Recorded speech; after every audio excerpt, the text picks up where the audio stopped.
살아계신 하나님 아버지, 감사와 찬송과 영광을 올려드립니다. 오늘도 새로운 한 날을 허락하시고 건강 주시고 생명 주시고 하나님의 말씀을 들을 수 있는 복을 주시니 아버지 감사합니다.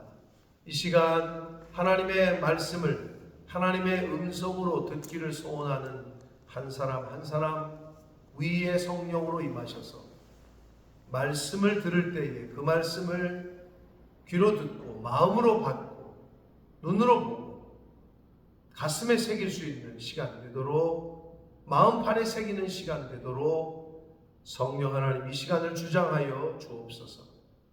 예수 그리스도 이름으로 축복하며 기도드리옵나이다. 아멘.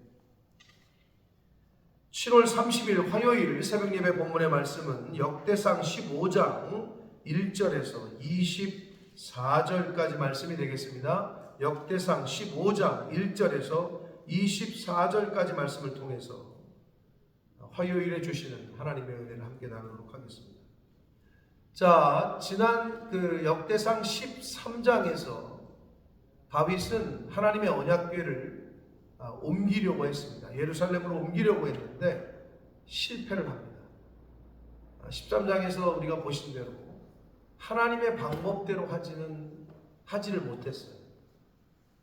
열정은 있었어요. 그런데 결정적으로 하나님이 가르쳐 주신 방법대로 하지 않고 인간적인 방법으로 하려고 했고, 하나님의 방법대로 무시한 웃사가 언약궤를 만졌다가 하나님의 벌을 받게 됩니다. 그래서 그 언약궤는 예루살렘으로 오질 못하고 오벳 에돔의 집에 이제 있게 되는 그런 말씀을 13장에서 우리가 봤습니다. 자, 15장 하나님의 언약궤를 예루살렘으로 옮기는 2차 시도를 하게 됩니다. 자, 두 번째로 하나님의 언약궤를 이제 예루살렘으로 이전하는 기사가 오늘 15장에서 기록이 돼 있는데, 자, 여기서 1차 때의 그 실패한 것을 거울 삼아서 2차 때는 다윗이 잘 준비를 합니다.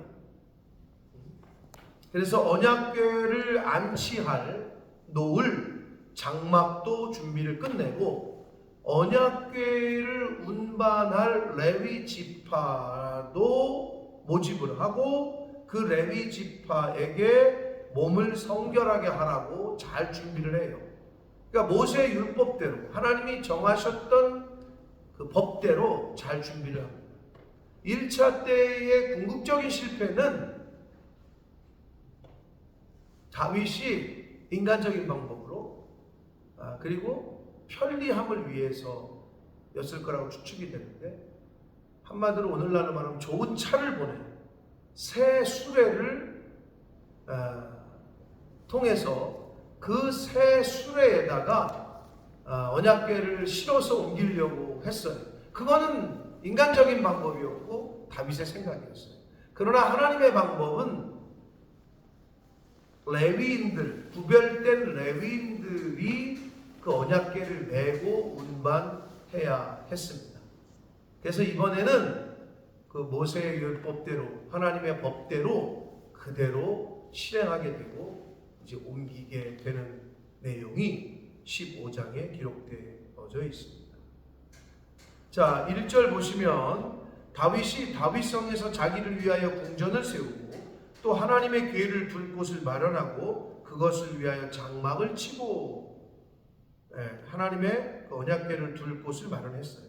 그리고 2절 다윗이 이르되 레위 사람 외에는 하나님의 궤를 맬 수 없나니. 1차 때는 이게 안 됐어요.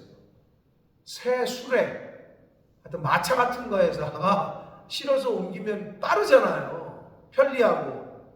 근데 이거 사람이 맨다고 생각해 보세요. 고생되죠. 오래 걸리죠. 힘들잖아요.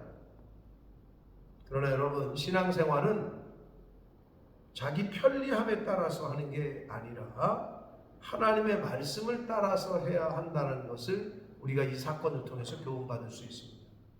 자기 편리한 대로 신앙생활을 하려고 하는 사람들이 있어요. 자기 생각대로. 그러나 신앙생활은 내 생각대로 하는 게 아니라 하나님 생각대로 하는 겁니다.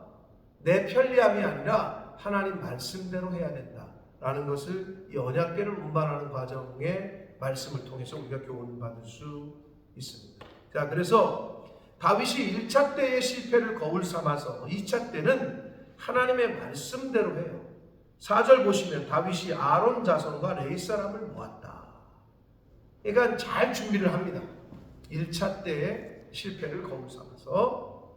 자, 그래서 12절 보시면 그들에게 이르되 너희는 레위 사람의 지도자이니 너희와 너희 형제는 몸을 성결하게 하고, 이렇게 기록되어 있습니다. 잘 진행을 합니다. 자, 여기서 레위 자손에게 몸을 성결하게 하라, 이렇게 기록하고 있습니다. 하나님의 언약궤를 운반할 사람들에게 거룩과 성결을 강조하고 있어요. 사랑하는 성도 여러분, 하나님께서는 하나님의 일을 맡기시고 하나님의 나라를 위해서 어떤 일을 하실 때 똑똑한 사람을 찾는 게 아니에요. 돈 많은 사람을 찾는 게 아니에요. 아니, 돈이 하나님보다 많겠어요? 물질이 하나님보다 많아요? 똑똑함이, 지혜가 하나님보다 많아요? 그렇지 않아요. 하나님은 이러셨어요. 내가 부자니 너희도 부자가 되라, 이렇게 말씀하지 않으셨어요. 하나님이 이러셨어요. 내가 지혜로우니 너희도 지혜로운 자가 되라, 이렇게 말씀하신 적이 없어요. 하나님의 성품 중에 닮으라고 하신 게 유일한 것이 하나 있는데, 그게 뭐냐? 내가 거룩하니 너희도 거룩하라, 이것을 명하셨어요. 그래서 하나님의 일은 지혜로 하는 게 아니에요.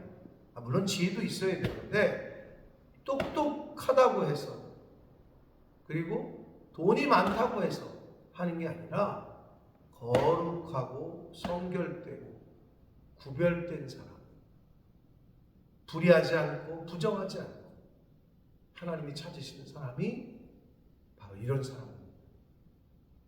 이런 사람이 하나님의 일을 시중들고 수종들 수 있다라는 것을 이 언약궤 운반의 기사를 통해서도 우리가 교훈받을 수 있습니다.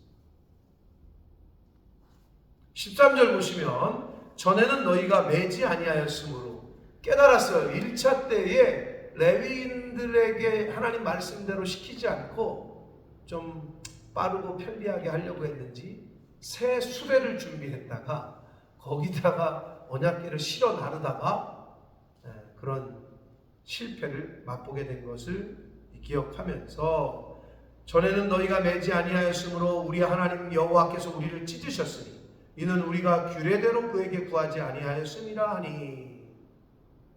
이에 14절 제사장들과 레위 사람들이 이스라엘 하나님 여호와의 궤를 메고 올라가려 하여 몸을 성결하게 하고. 15절 모세가 여호와의 말씀을 따라 명령한 대로, 하나님의 말씀대로 레위 자손이 체에 하나님의 궤를 꿰어 어깨에 맸다. 하나님의 방법과 말씀대로 시행을 하게 됩니다. 자, 이렇게 하고 16절부터 24절까지에서는 어떤 말씀이 기록되어 있냐면, 언약궤를 운반을 할 때, 언약궤를 운반하는 동안에 찬양할 찬양대를 구성해요. 레위인의 찬양대를 구성합니다. 그러니까 레위인 중에서 어떤 사람들은 언약궤를 맺고 어떤 사람들은 앞뒤에 서서 좌우에 서서 찬양을 불렀어요. 여호와를 찬양하는 찬양을 불렀다.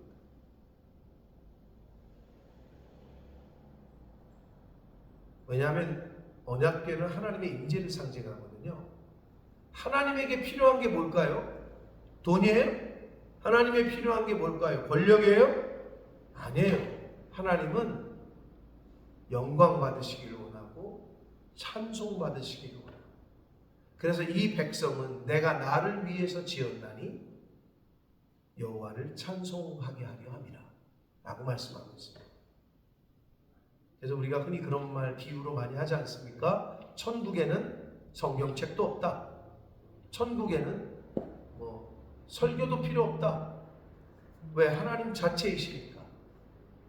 천국에는 그러나 찬양대는 있다, 성가대는 있다 라고 하는 비유의 말을 우리가 하는 것을 우리가 종종 듣게 되는데, 여기서도 언약궤가 운반될 때에 레위인들로 구성된 찬양들을 구성을 했다라고 16절 이하의 24절까지 말씀에서 기록하고 있습니다. 자, 이것을 통해서도 우리가 또 교훈을 받을 수 있는 건, 누구는 레위인들 중에서 성전에 관련된 일을 하는 사람이 레위인들이잖아요. 누구는 언약궤를 메고 누구는 찬양대를 하고. 여러분, 교회는 오케스트라와 비슷해요. 누구는 북을 담당하고 누구는 피리를 불고, 누구는 바이올린을 켜고, 이게 그 한 사람 한 사람들의 소리가 잘 협력이 될 때 아름다운 하모니가, 음악이 나오잖아요. 그래서 그 중에서도 어떤 한 악기가 빠지면 아름다운 어떤 그 하모니, 아름다운 소리가, 그런 예술이, 그런 퍼포먼스가 나오지 않아요. 그래서 어떤 악기건 작은 거건 큰 거건 다 소중해요. 교회 내에서 어떤 자리에서 봉사를 하건 다 소중해요. 근데 그 중에서 여러분, 밥하는 사람이 밥을 안 해봐. 아무리 예배를 잘 드렸는데 밥을 못 먹어. 설교를 준비했는데 찬양대가 없어. 찬양대도 있고 밥도 준비했는데 설교가 준비가 안 돼. 예배는 종합예술이에요. 그래서 예배가 시작되는 안내부터, 주차장부터, 주차하는 분 없으면 어떻게 돼? 아이고, 뭐 난리가 나겠지. 차 빼달라, 뭐 그냥 난리가 나겠지. 그때로부터, 교회당에 들어오는 때부터 밥을 먹고 설거지하고 정리하고 문 닫고 나갈 때까지, 이게 전체가 다 하나로 어우러졌을 때, 물 흐르듯이 흐를 때 은혜스러운 주일이 되고 은혜스러운 주일 예배가 되게 되는 겁니다. 그러니까 레위인들도 각각의 성전에서 봉사하는 분야들이 다 달랐고, 그 사람들이 협력했을 때 아름다운, 하나님이 기뻐하시는 그러한 성전에서의 모습이 된 것처럼 오늘날 교회도 마찬가지예요. 나는 이걸 하고 저 사람은 저걸 하고 이 사람은 이걸 하고, 그런 맡겨진 일들을 최선을 다해서 잘 할 때에 은혜스러운 주일 예배가 되게 됩니다. 사랑하는 성도 여러분, 하나님의 궤는 하나님의 말씀대로, 방법대로 옮겨져야 된다. 그리고 하나님의 그 언약궤가 옮겨질 때에 여호와 그 하나님께 찬양하는 찬양대가 또 레위인들을 통해서 구성이 된다. 여러분, 우리가 오늘날 영적인 레위인일진데 하나님 앞에 예배하고 하나님의 말씀대로 어떤 무언가 일을 진행할 때에 편리함과 어떤 인간적인 방법이 아니라 하나님이 기뻐하시고 하나님이 알려주시는 방법대로 해야 될 줄 믿습니다. 여러분, 때로는 사람마다 다 의견이 다르잖아요. 이건 이렇게 합시다. 이건 이렇게 합시다. 뭐 차로 이동합시다. 기차로 갑시다. 뭐 비행기로 갑시다. 이럴 수 있잖아요. 그럼 어떻게 해요? 누구의 장단을 맞출 거예요? 뭐 거수해서 다수결로 하자고? 그러면 안 된다니까요, 교회는. 그럴 때는 어떻게 해야 되죠? 목사님이 정하시는 거예요. 목사님이 이걸로 합시다. 그럼 그렇게 하시면 돼요. 거기서 성도들이 다수결로 합시다. 그건 아닌 거예요. 교회는, 하나님의 나라는 다수결이 아니에요. 하나님의 뜻대로. 그래서 2차 하나님의 궤를 하나님의 방법대로 잘 예루살렘으로 옮기게 됩니다. 자, 오늘은 24절까지 말씀을 통해서 1차 때의 잘못된 실수를 거울 삼아 2차 때에는 하나님의 방법대로 레위인들을 준비하고 그들의 몸을 성결하게 하고 또 찬양대도 세우고, 그래서 예루살렘으로 옮기기를 잘 시작하는 모습을 우리가 봤고, 이제 내일 말씀을 통해서 이제 그 언약궤가 예루살렘으로 입성하는 장면이 내일 말씀을 통해서 우리가 볼 수 있습니다. 사랑하는 성도 여러분, 신앙생활은 편리함으로 하는 게 아니라, 내 생각으로 하는 게 아니라 하나님의 뜻대로 하는 거다. 하나님이 세우신 규칙과 법칙과 하나님의 말씀대로 하는 게 신앙생활. 이게 기본이 되어야 합니다. 그렇게 신앙생활 하시는 저와 여러분이 되시길 예수 그리스도 이름으로 축복합니다. 살아계신 하나님 아버지, 감사합니다.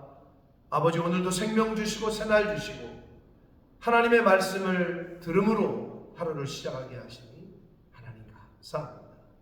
다윗 왕이 1차 때 시도했던 언약궤의 운반을 실패한 이유를 바로 깨닫고, 두 번째는 하나님의 말씀대로 모세에게 명하신 대로 그대로 잘 진행하는 모습을 보게 됩니다. 신앙생활이 내 뜻과 내 마음과 내 편리함대로 하는 것이 아니라 하나님이 가르쳐 주신 대로, 하나님의 뜻대로, 하나님을 기쁘시게 하는 하나님의 뜻대로 신앙생활을 해야 함을 다시 한번 깨닫습니다.